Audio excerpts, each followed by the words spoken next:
Եկանք կարծրատիպերին, Այո։ սրանով էլ բացենք կարծրատիպերի թեման։ Առաջին կարծրատիպը այն է, որ հոգևորական, ամուսնական որևէ կարգավիճակում լինել չի կարող, բայց այդպես չէ բնականաբար, ինչի վառապացույցը մեր դիմաց նստած է։ Դուք նշանվեցիք եկեղեցով, ինչը տարածված երևույթ չէ հայկական իրականության մեջ։ Առասարակ ինձ թվում է շատ քիչ մարդիկ գիտեն պատմեք մի քիչ, կարծեմ բավականին լայն քննարկումների առիթ էր դարձել, չէ՞, ձեր նշանադրությունը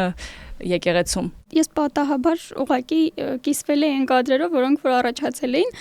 բայց զգացի, որ մարդկանց մոտ իրոք հարց է առաջանում, ինչպես է էլի նշանադրությունը կատարվել այսպես,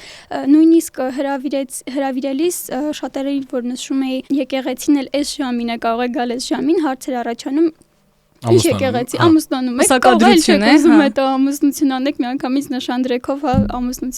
ամուսնության հարցն եք փակում, ու հետո հասկացա, որ իրոք կա ինֆորմացիայի պակաս, հիմա առհասարակ արվում է ամուսնությունը, պսակադրության կարգը եւ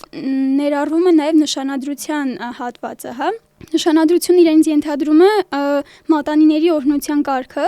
իսկ մենք գիտենք, որ միայն մի մատանի է լինում, հա, մեզ մոտ այդպես է ընդունված, որ մենակ մի մատանի է լինում աղջկա համար, բայց իրականում մատանին լինում է եւ տղայի եւ աղջկա համար եւ դրանք օրհնվում են սկզբում որպես նշան, որ իրենք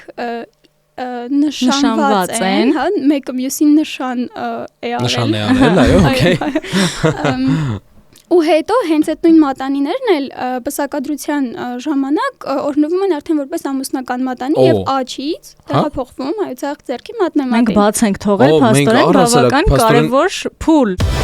Թեմայի մեջ բացում ենք թեման բոլոր կողմերից։